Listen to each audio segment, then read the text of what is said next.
Hello, my dear super kids. I hope you all are doing well at home and drinking water also. Okay, so drink water to stay hydrated, as I always say. So, today we are going to continue our chapter Water. So first, we are talking about boli. What are bolis?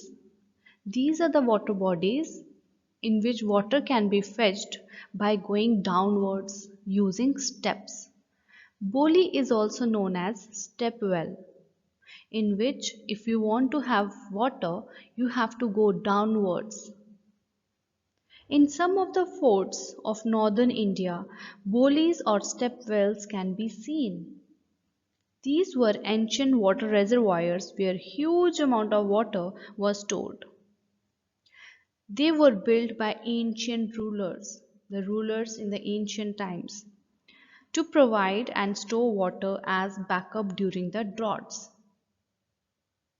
One could reach the boli using the steps built around them. Now, if you will see in your book and this sheet also, you can see a water body.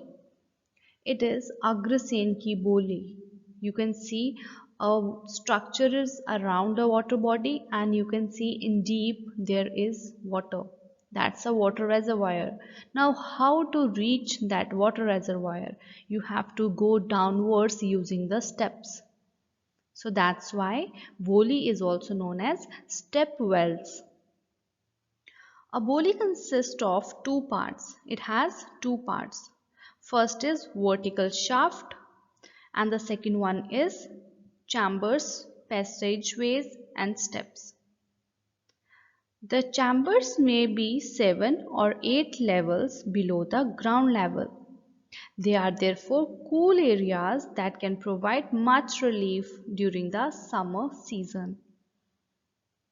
These days most ancient bolis are lying neglected and unused, and they are getting degraded day by day.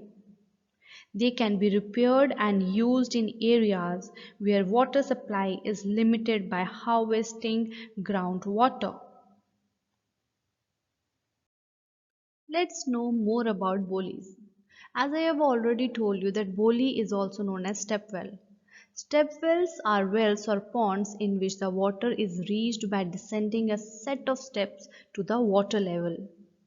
Stepwells are the examples of the many types of storage and irrigation tanks that were used and developed in India, mainly to cope with seasonal fluctuation in water availability.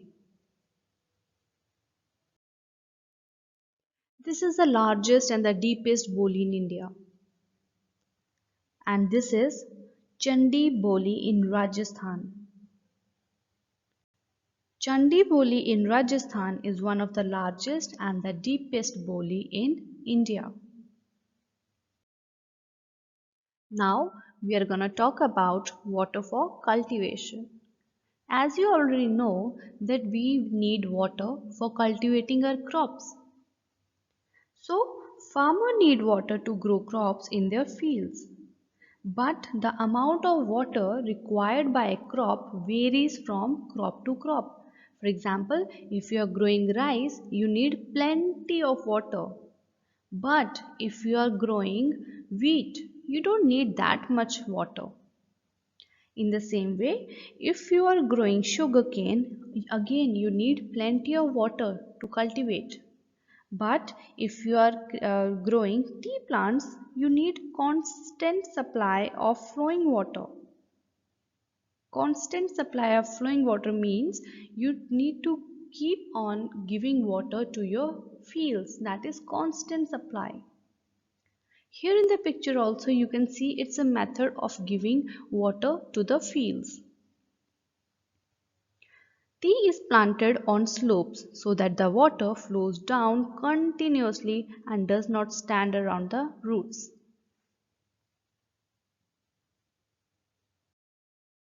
Water wheels. Water wheels are used to fetch water from rivers or canals, in which there is a huge wheel and buckets are attached with that wheel. Whenever the wheel rotates, the buckets get filled with the water, and whenever it turns back, the bucket gets empty and the water gets collected in a tank. We know that water flows downwards naturally, but it can be made to flow upwards using the water wheel. It can be lifted up from under the ground through wells. Now, what happens in this water wheel? A pulley or a rope are used, and a bucket is attached to the rope so that the water can be drawn up.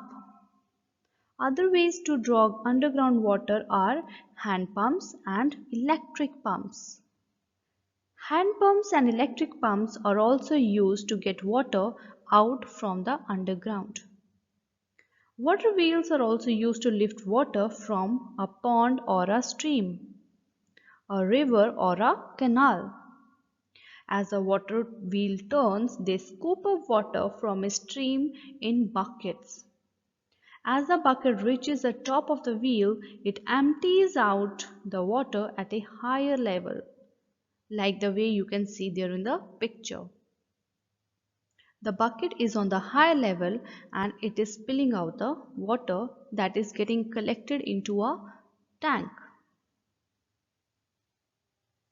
The water wheels are turned by oxen also. That picture you can see in your book. In some countries, water mills are used to process grains also. They use it for processing the grains.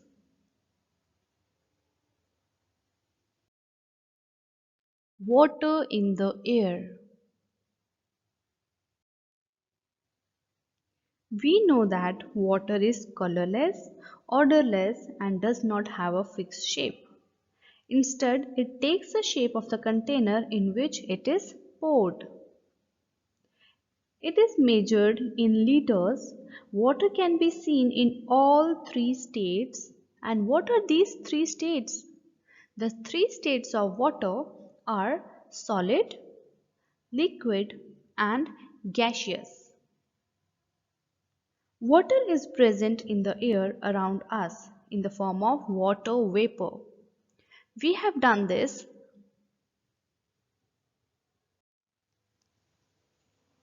The amount of water vapor found in the air varies from place to place. During rainy season, when there is lot of water vapors in the air, we say it is very humid. So that humidity is due to the presence of water in air. This weather makes us feel hot and sticky. Clouds, fog, rain and falling snow are made from water vapors. When the amount of water vapor in the air is more, rainfall is likely to occur. And in the same way, when we have a large amount of water vapor in air, we call it as a humid day. That today the humidity is very high.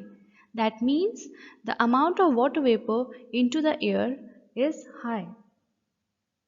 In areas where the climate is wet, there is more water vapor in the air. And there are some dry areas. There are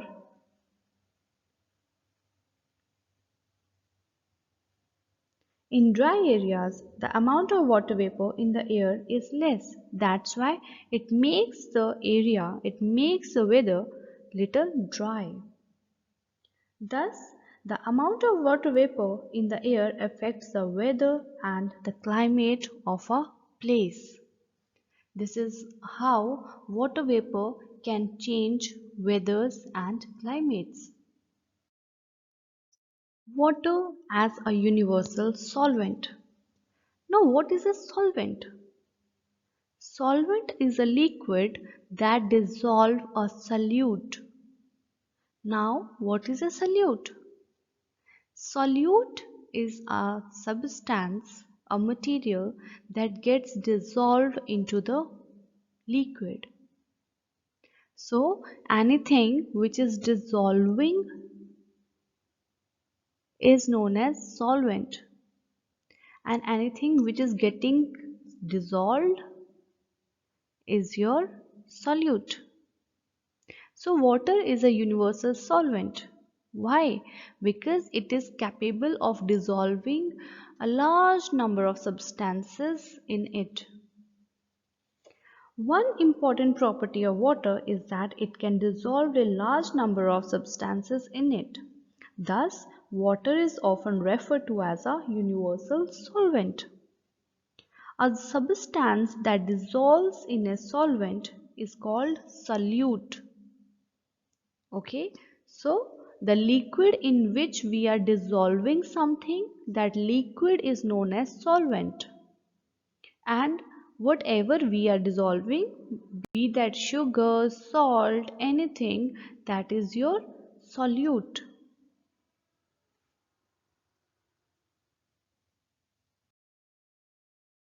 Now see in the picture carefully. There is a beaker and there is blue colored solvent. Solvent is in which we are dissolving something, that is known as solvent. And the yellow colored dots, they are solute. We are dissolving these solutes in the solvent. So solvent plus solute makes up a solution.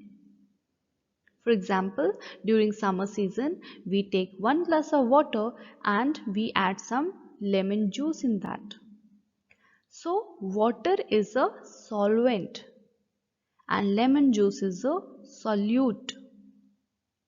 Then we add 1 tablespoon of sugar and 1/4 tablespoon of salt. Now again, sugar and salt are the solute.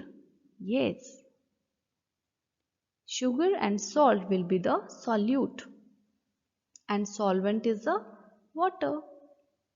So when you are done with this making this lemon juice, then what you do?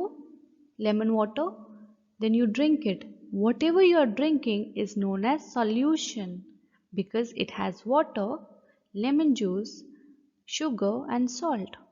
You have dissolved everything together. So now it is a solution. We will do a activity. We'll do an activity in which you are going to learn about this more. We are going to search for more solutes. Thank you.